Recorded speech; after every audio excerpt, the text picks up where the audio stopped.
Hi, everybody, and welcome. Thank you for joining our weekly podcast. I'm Shelley Cohan, and I am very excited to welcome to the podcast Greg Licciardi, who is a adjunct professor of marketing at Fordham and Seton Hall Universities. You've been doing that for like 10 years, I think. Yeah, 10 You're years also or I can't a believe it. long time, right? Yeah. It's a labor of You're love vice. though. It's a labor of love. I love doing it. So it has gone by fast, 10 years for sure. And if you just look back on the 10 years, the students have changed so much in that time. Yes, they I have. get it. I have to have them shut their computers. Well, you know, a lot of them say they're taking notes, but when their fellow students are presenting, I say, you have to shut your computer. So the little things like that. Yeah, And everything in sound bites. Everything in sound bites. that's right. Well, in addition to teaching, what I love about your background is you're an academic and you also have worked in the industry. You're currently vice president of sponsorships and partner programs at the Association of National Advertisers, affectionately known as ANA, right? Yeah. And even prior to that, you worked in the industry with a little tiny company called American Express, Univision, and of course, Worth Media Group, who I actually love as well. And I know you've won a ton of awards. Your area of expertise is great. It's all about marketing. And so I'm thrilled to have you on Retail Unwrapped. You also recently published a book called The Holy Grail of Marketing. So you are like our marketing guru. Oh, there it is. So I am thrilled It's and excited. It's so amazing, Shelley, to be on your podcast. Thank you so much for having me. And thank you so much for contributing to my book. Shelley's one of my contributors, and she did an amazing job. Uh, you are just such a professional and so knowledgeable on AI and retail. And Shelley taught me what agentic AI is. So it's pretty cool. But thank you again. It's so great to be here. And yes, I've been teaching 10 years. I live in Summit, New Jersey with my wife and three boys. And I am at the Association of National Advertisers, as you mentioned, which is an amazing organization. They actually wrote the forward prospectus of my book, Bill Which is Duggan, great. who I met 2 years ago. I also was a judge for the B2B awards for the ANA. And so the timing just aligned real nicely. That's great. And Yeah. I love the framework and how the book's laid out. But today, let's focus on the amount of changes that has happened over the past, I'm going to say like 3 years, but even in the last year, I feel like the marketing function specifically has just been warp speed ahead. Yeah. Oh, absolutely. And that's really what inspired me to write this book. And you know, the marketplace right now is changing at breakneck speed with AI and new marketing data products that are coming onto the scene. It's just really, it's a lot to keep up with. And so, as far as the framework, the ability to reach the right person with the right message in the right environment, delivering the right outcome at the right time, of course, that framework is really needed today because it's evergreen. No matter how fast things change, no matter how much AI comes in and evolves, it's a really important North Star, I call it, for marketers It to look is. at. And the other thing that's happening is as brands are increasingly becoming dazzled by AI, what's being lost is that brand purpose, that emotional connection that they have with their most important consumers. And so the importance of really understanding that, not always taking, because AI is very, you know this, Shelley, AI is very easy to execute. You can put it into a marketing plan, do a switch of the lever, and boom, you're out, bottom of the funnel. You can get conversions very quickly. But long term, you really have to keep a focus on what your brand ethos is, that connection you have with the consumer, and never lose that. And Yeah. so we talk about that as well. I think when you mentioned kind of this North Star, I think marketing, like the general premise, has always been the same. Getting the right, target market, getting, the message out clearly, being all that. But what's changed tremendously is Right. the process, how we go about doing it. And I love, you always talk about the AI paradox. So tell us a little bit about what you mean by that, why it's important. Well, it's so again, I'm going back to these new technologies, they solve for something, right? A lot of times, they solve for a need to make the next quarter's number, right? The next quarter's, I write about this in the book, marketing is performance based today more than ever. The average tenure of a CMO is now 3.5 years. I think it's going down even more. That's crazy. Because they're accountable to every dollar they invest in marketing. They're now part of, the revenue generation and hitting the numbers. In my class, I talk about Wanamaker, the father of advertising. Oh my gosh, of course. Yes, yeah. His famous saying is, "I know half of my advertising is working. I just don't know which half." And that can't happen anymore, right? You have to know every dollar that you're investing, how it's working for you, how it's being effective, and you have to optimize that. So that's really what I talk about there in the book, and the importance of having that human element to AI, really never doing away with that, because when the output comes, you still have to curate it. You still have to put it in your own words, into your own message that is consistent across all your different platforms. And that is really important today. I think there's a couple challenges going back to what you said about CMOs and technology. So you mentioned there's just a lot of technology that's out there that can help us get to where we're going, right? Absolutely. But when I look at the technologies that's out there, there's a ton of different technologies that can help us all be better marketers. So I think a CMO's job in the past year just got a lot more difficult. And I remember 3 years ago at a conference in New York City, and there was a bunch of CMOs there, and they all were worried that, oh my God, AI is going to take all our jobs. Well, yeah, AI can do some of the work, but to be honest, you still need that leadership. You need that, keeping everything intact with the brand ethos. And the other challenge with this turnover is, when CMOs are constantly turning over, that makes it a challenge for the business to continue its strategies. It does. It does.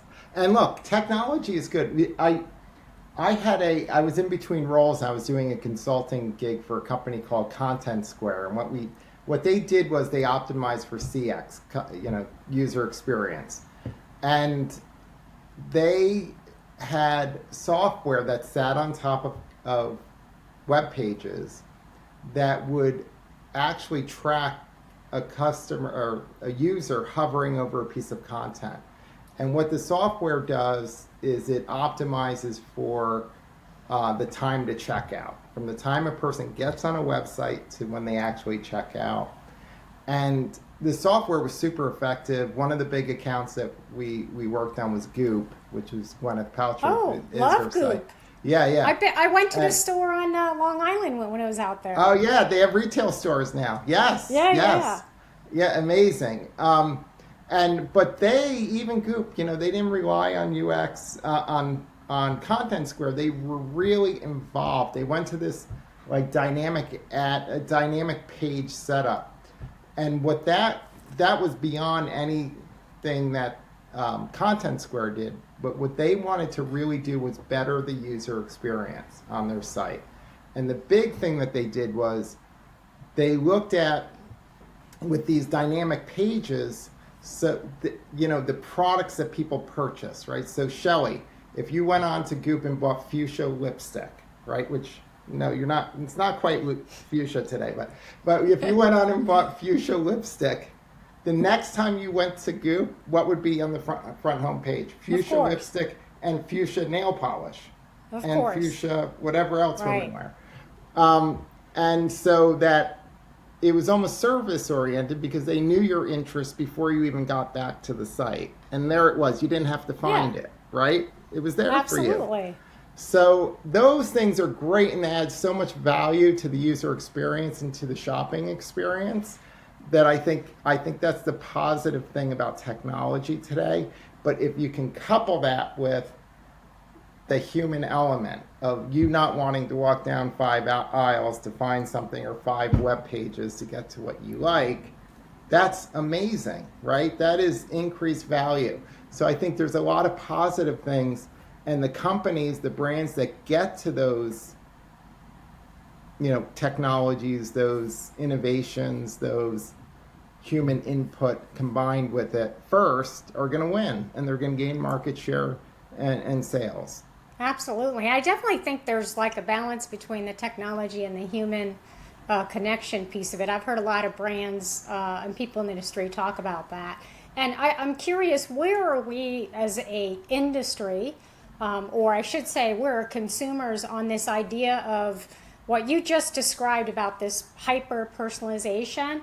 At what Right. point is it creepy versus helpful? Where's the consumer at? Because, sometimes I hear that it's still kind of creepy, and other times it's like it's a free for all.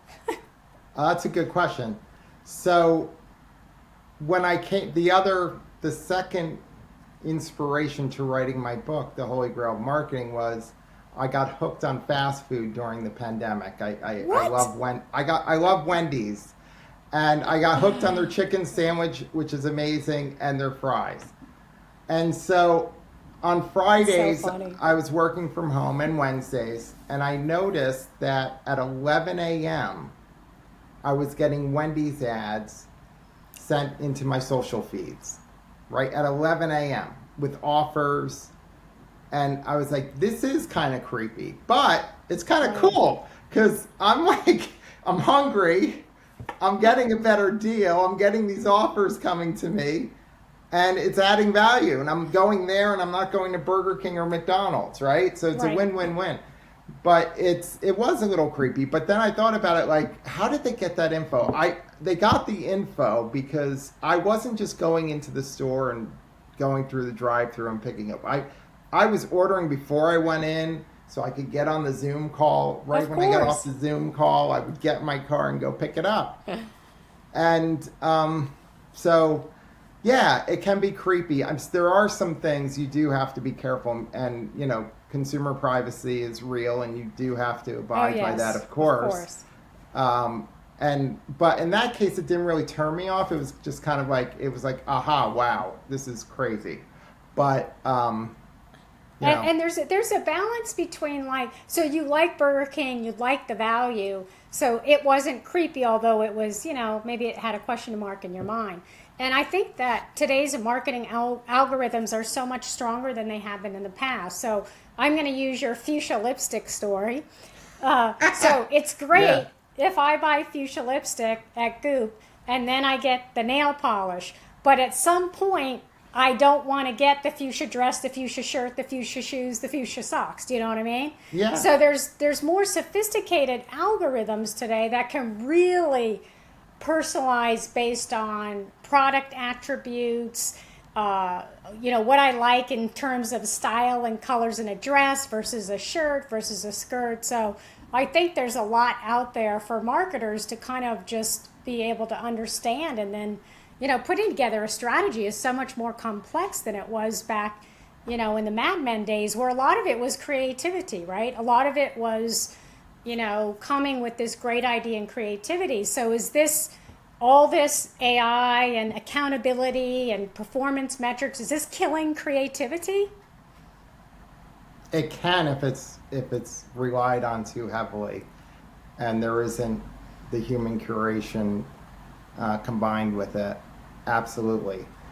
Um, the agents that you taught me about, Shelley, the agentic AI that's happening is powerful stuff because it's exactly what you said. It's like it's not just giving an output exactly what you're asking, but it's giving you advice, it's giving you curation, it's giving you ideas that can inspire you to buy other products that might go with the product you purchased. So that's powerful stuff that can add to the user experience.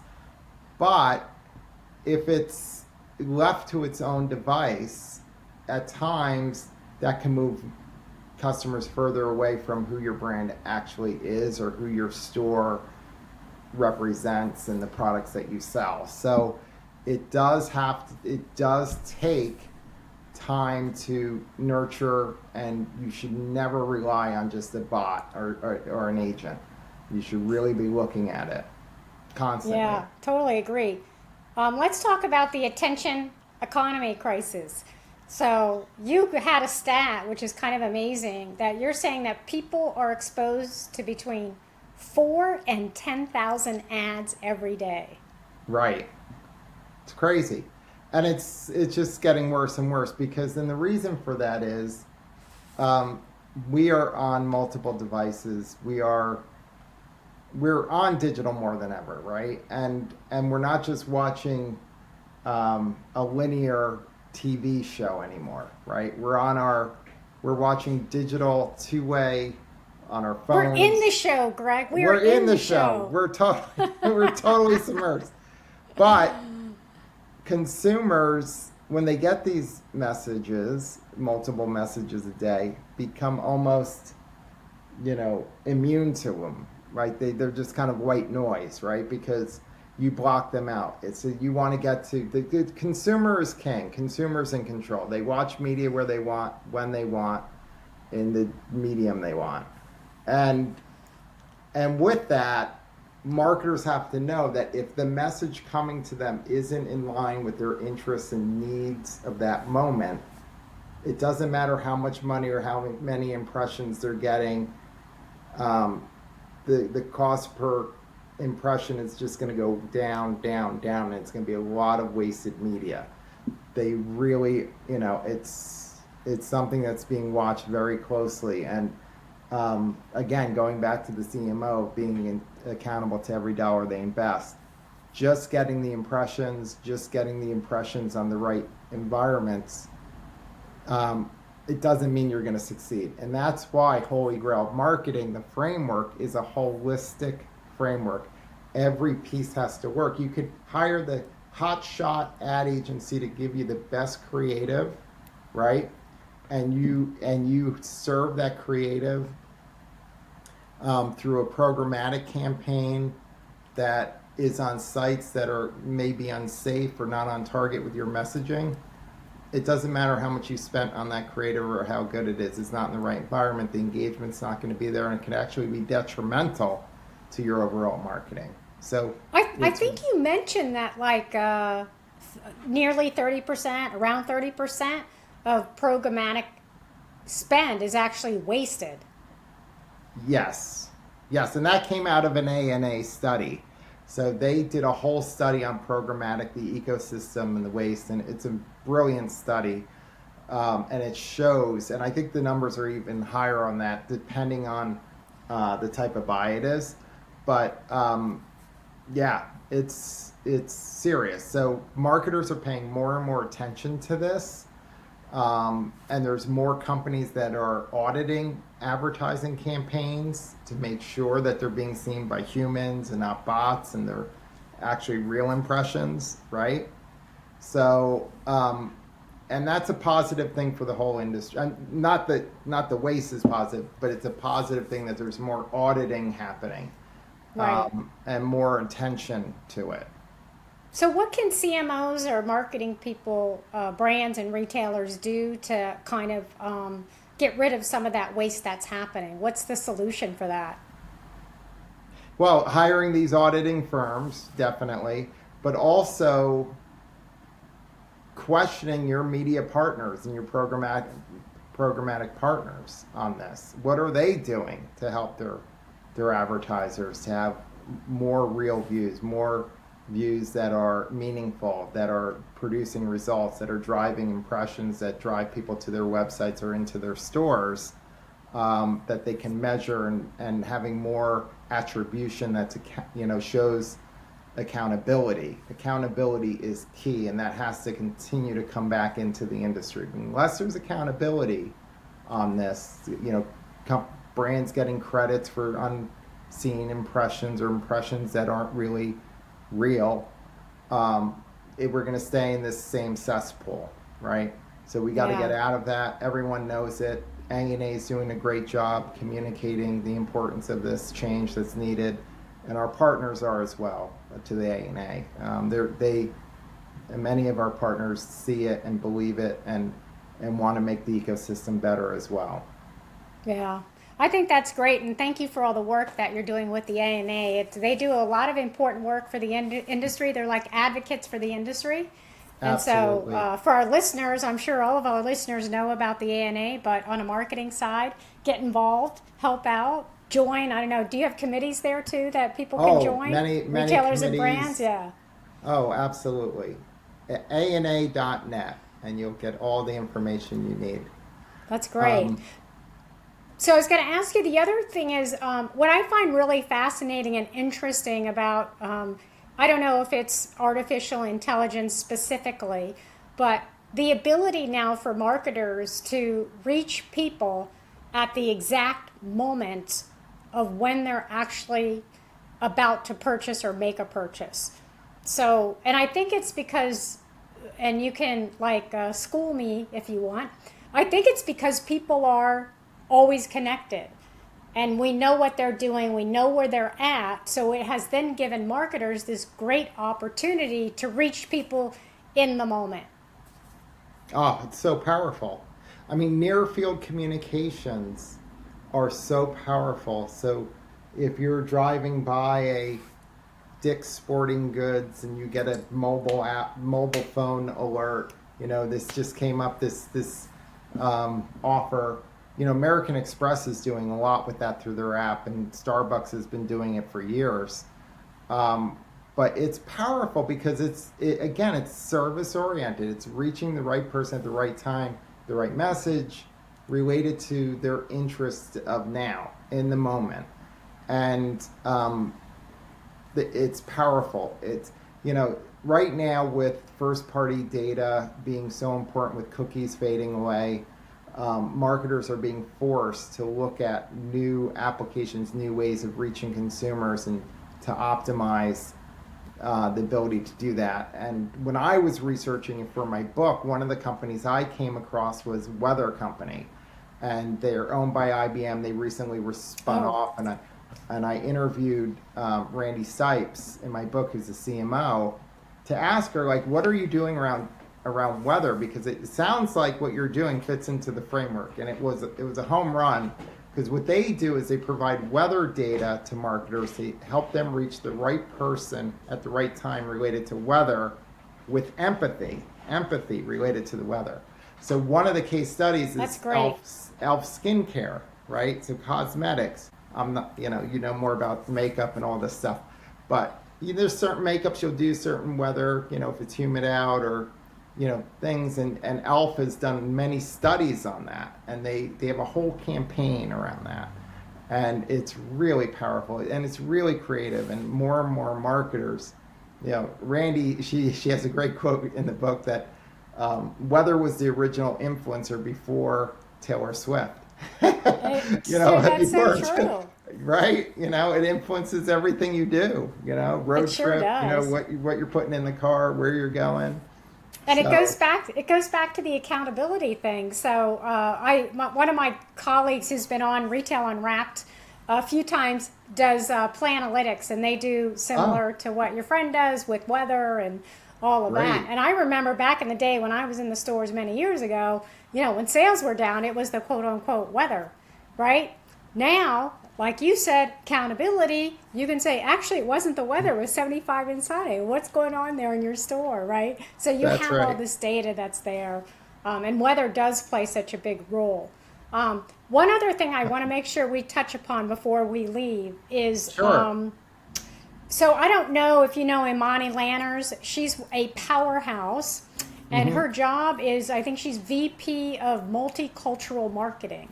And so we've started these conversations like 3 years ago, And I learned so much from her about multicultural marketing and the reality that's setting in. And what I'm fascinated by, and I hope you'll talk a few minutes about it, but that is a $7 trillion buying power. Does it mean, what should retailers and brands be thinking about? I know they're already thinking about multicultural marketing, but Yeah. what should brands and retailers be doing? How should they be thinking of that?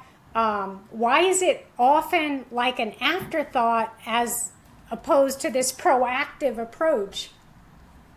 Oh gosh, it's so important, and the whole framework of the Holy Grail of marketing starts out with the right person. Okay, to to reach the right person with your marketing campaign, right? You've captured the white space, the need in the marketplace. Now it's like, who is the optimal person to have that need or want your product, and how to reach them in the right environments, right? And that all comes down to looking at who your demographic is of, and if it's in the US and it's in LA or Miami or New York and the top DMAs, you're reaching a multicultural audience. I mean, there's no way you're not, right? And your message has to reflect who they are, right? It has to reflect who they are, their culture, their interests. And if you don't know that person inside and out, right? What their cultural levers are, interests, types of food, activities they do, their history, you're not going to have an optimal message. You're just not going to have the message. It's not a one size fits all. So you have to really look at how can you reach a multicultural audience most effectively. I used to work at Univision. I think you shared that in the beginning. And we would go out to US companies and consult with them on the fastest growing segment of the population, Hispanics, right? Third of the population. So if you don't have a marketing campaign that speaks to Hispanics in those markets, you're not going to win. You're And just it's not. also it's And interesting because you have to peel back the layers. yes, It's not just looking at demographics don't tell you the whole story. no, they You don't. know, you could have a gentleman named John who's 28, and because he's John, you think he's American and he likes American things, but actually he is American, but he likes to be part of the Hispanic culture. He likes to be called Juan. He likes to eat, Hispanic foods. That's not That's going to right. show up in the demographics. No, it's not. And so we would go out at Univision and we would consult with companies. One of the companies I brought in was LG Electronics. They never did Hispanic TV, believe it or not. Samsung was eating their lunch and they were all over the air of Univision at the time. But the first few meetings was just bringing in my research team to share cultural insights on the Hispanic population. I mean, to educate them. You're absolutely right. And we couldn't say buy an ad without them knowing how to speak to this audience and to do it in language and in culture, acculturation. So it's very important. Absolutely. So, do you have a view on? So, you have market segmentations, and we have micro segmentation, which now is a lot more inexpensive than it was, say, 5 years ago. It's a lot easier to micro segment and all of that in terms of the technologies we have. But Yeah. at some point, like, when do you stop? Like, you could keep going down, down, down. Like, do you have a view on how far do you segment the market? It really depends on the product or service that you're selling. Um, I come from the luxury world. If you're selling Ferraris, you want to go pretty far down. You want to get as narrow as you can to the most affluent top 0.001% of the population, right? Right. But you can hurt yourselves if you're doing segmentation if you're too narrow because you may be missing out. In luxury, there's Right. also the aspirational luxury, right? Consumers that still buy Louis Vuitton, they may not be able to necessarily afford it, but they're aspirational and they're still buying it. So it's important. It's based on the product and service, but I think being too hyper segmented, you can, you could be, spinning off some potential consumers that might be getting lost through that hyper segmentation. But again, the more targeted you are, the more your dollars are going to work for you, because you're going to reach that audience, that person who would have the most need and be most responsive to your product or service. So, but you just don't want to overdo it. It's that ROI, right? That Yeah. very targeted market brings you a better ROI, so you kind of have to kind of cast the net and figure out how deep are you going to go in terms of that. Yeah, yeah.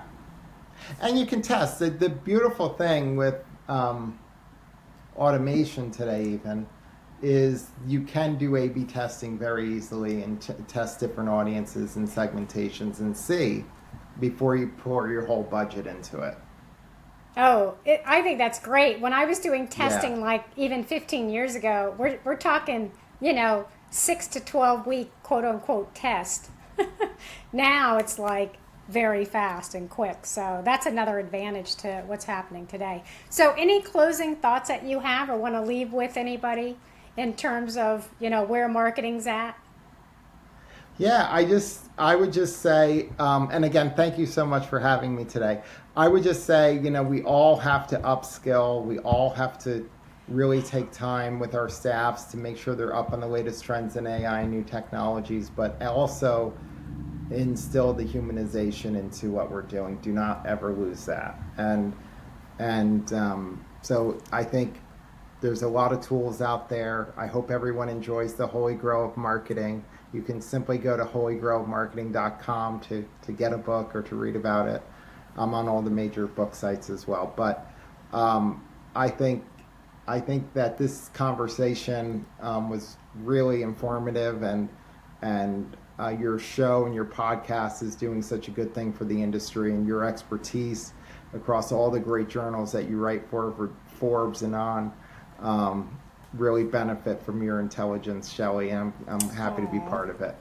Thank you so much. I really appreciate you coming on the podcast. And I want to thank our listeners. Our listeners are why we do the show. So if you have any suggestions or ideas, go to theromreport.com and fill out the contact us. And thanks again for being here. My pleasure. Take care.